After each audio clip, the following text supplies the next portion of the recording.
ಆ, ನಾನು ಸಿನಿಮಾ ಇಂಡಸ್ಟ್ರಿಗೆ ಎಂಟರ್ ಆಗಬೇಕಾ ಅಂತ ಒಂದು ನನ್ನ ಮನಸ್ಸಿಗೆ ಬಂದಿದ್ದು 2009ನೇ ಇಸ್ವಿಯಲ್ಲಿ.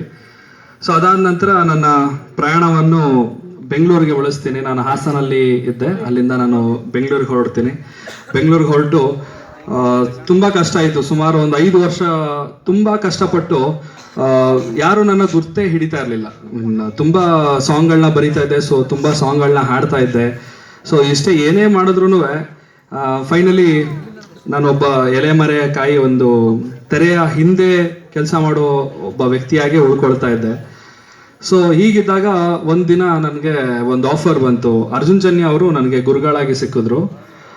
ಸೊ ಆಗ ಬಜರಂಗಿ ಅಂತ ಒಂದು ಸಿನಿಮಾಗೆ ಅಸಿಸ್ಟೆಂಟ್ ಮ್ಯೂಸಿಕ್ ಡೈರೆಕ್ಟರ್ ಆಗಿ ಕೆಲಸ ಮಾಡ್ತಿದ್ದೆ. ಒಂದು ಟ್ಯೂನ್ ಮಾಡಿದ್ರು.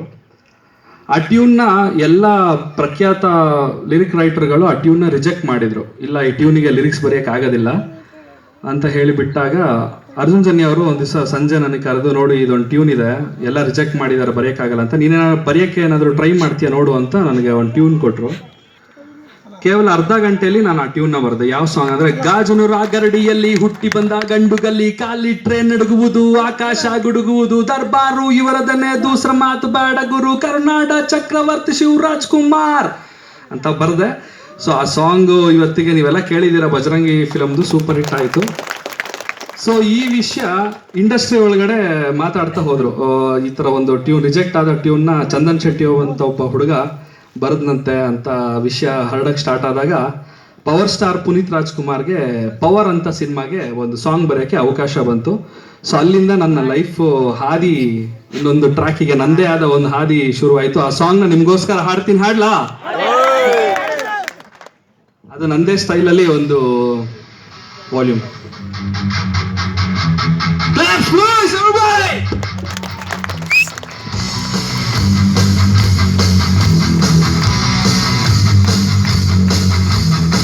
ಮುಕ್ಕೋಟಿ ದೇವರೋ ಕನ್ಫ್ಯೂಸ್ ಆಗೋದಾರೋ, ನೋಡುತ್ತಾ ಇವರ ಮೀಟರೋ, ಎಕ್ಸ್ಟ್ರೀಮ್ ಪವರೋ ನಿಲ್ಲೋಕೆ ನಿಯರೋ, ಆಗುತ್ತೆ ಮೈಯೆಲ್ಲ ಶಿವರೋ, super star ready for any more, ಒಂದಾರು ಆರ್ಮಿಯಲ್ಲೇ ಹೋದಾರು, ಶೋಲ್ಡರ್ಸ್ ಮೇಲೆ ಸ್ಟಾರ್ಸ್ಗಳು, ಬುಲೆಟ್ ಪ್ರೂಫ್ ಜಾಕೆಟ್ಸ್ಗಳು, ಫುಲ್ಲಿ ಲೋಡೆಡ್ ಗನ್ಸ್ಗಳು, ಇವರದೇ ರೂಲ್ಸ್ಗಳು, ಎನಿವೇರ್ ಎನಿ ಟೈಮ್, ದುಸ್ತರ ಧ್ವಂಸಕ್ಕೆ ಹರಿಯಲಿ ನೆತ್ತರ, ದೇಶಕ್ಕೆ ನಾಡಿಗೆ ಊರಿಗೆ ಭಾಷೆಗೆ ಕಾವಲು ಕಾಯೋ ಸೈನಿಕರೇ, ಗಂಬಾರೆ ಗಂಬಾರೆ ಗಂಬಾರಿಗಿರ ಧೂಮ್ಧಾಂಬಾರೆ, ಗಂಬಾರೆ ಗಂಬಾರೆ ಗಂಬಾರಿಗಿರ ಧೂಮ್ಧಾಂಬಾರೆ.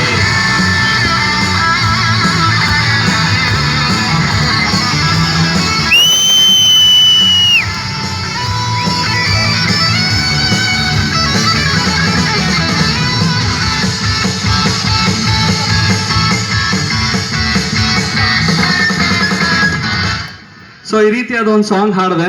ಸೊ ಅದಾದ ನಂತರ ನನ್ನ ಲೈಫ್ ಸ್ಟೈಲ್ ಚೇಂಜ್ ಆಗಕ್ಕೆ ಸ್ಟಾರ್ಟ್ ಆಯಿತು. ಸೊ ಇದಾದಮೇಲೆ ನಾನು ಯೋಚನೆ ಮಾಡಿದೆ, ಸೊ ಇದೊಂದು ಸಾಂಗಿಗೆ ವಿಡಿಯೋ ಮಾಡಿಬಿಟ್ಟು ಯೂಟ್ಯೂಬ್ನಲ್ಲಿ ಅಪ್ಲೋಡ್ ಮಾಡಿದೆ. ನನಗೆ ಸಾಕಷ್ಟು ಹೊರದೇಶಗಳಿಂದ ನನಗೆ ಕಾಲ್ಸು ಮೆಸೇಜಸ್ಸು ಬರೋಕ್ಕೆ ಸ್ಟಾರ್ಟ್ ಆಯಿತು.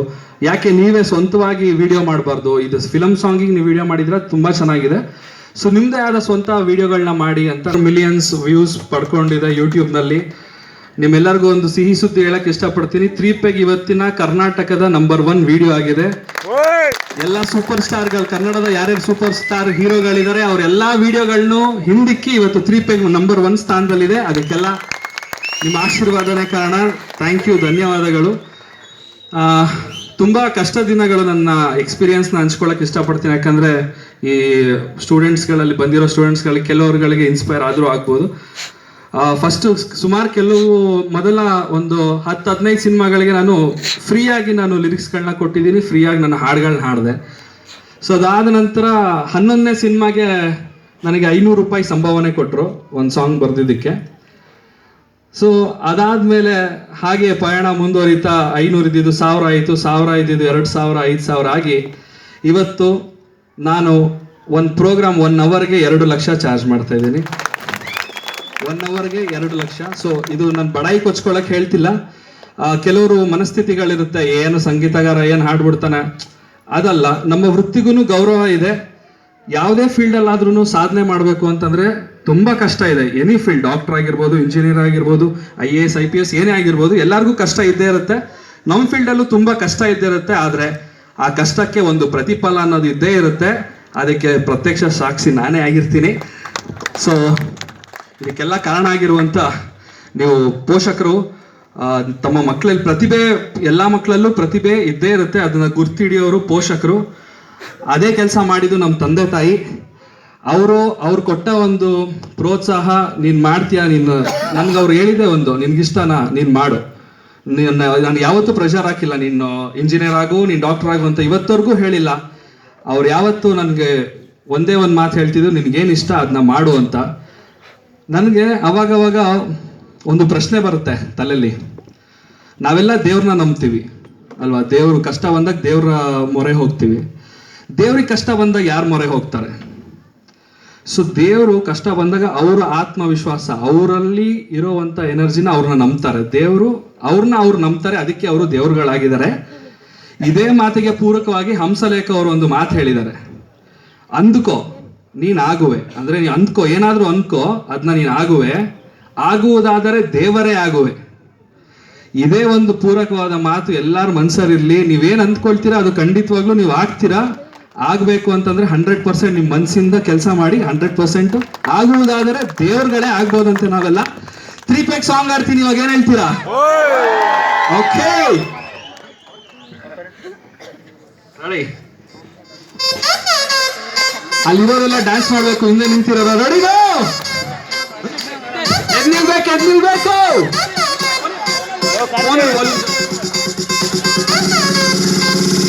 ನೋಡಿ 3 ಪೆಗ್ಗಿಗೆ ತಲೆಗಿರಗಿರ ಅಂದಿದೆ, ನನ್ನ ಕಣ್ಣುಗಳು ಬ್ಲೈಂಡ್ ಆಗಿದೆ, ಬಾಡಿ ಬ್ಯಾಲೆನ್ಸ್ ತಪ್ಪಿದೆ. ಯಾರೋ ಈ ಹುಡುಗಿ ಫುಲ್ ಬಾಟಲ್ ಖಾಲಿ ಮಾಡಿದಳೆ. ಅಯ್ಯೋ dance ಮಾಡ್ತಾವಳೆ, ಕಳಕ್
smile ಕೊಡ್ತಾವಳೆ.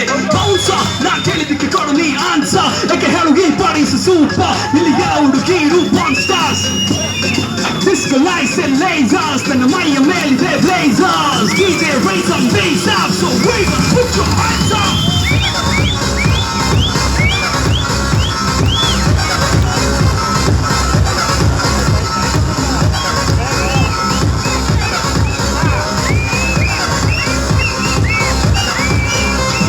The crazy swimming pool below rule, baby make the party hard. ನಿಂಗೆ ನಾನೇ ಬಾಡಿ, ಗಂಟೆ 12 ಆಗಿದೆ, ಒಂದು ಮ್ಯಾಕ್ಸಿಮಮ್ ಇದೆ. ಪಾರ್ಟಿ ಫುಲ್ಲು ಜೋರಿದೆ, ಬೆಂಗಳೂರು ತುಂಬಾ ಕೂಲಿದೆ. ಉಪ್ಪರ್ಗೆ ಹೋಗೋದೆ ಬೇಡ, ಸ್ವರ್ಗದು ನಿಜ ಇದೆ. ಸಿಕ್ಸ್ ಕುಡಿ ನನ್ನ ಆಟ ಟೈಟು ಆಗೋದೆ. What a party, let the party go all night. What a party, let the party go all night.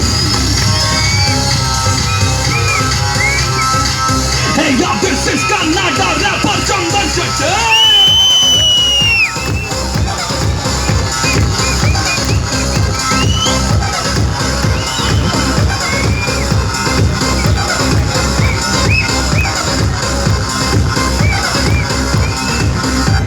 So much.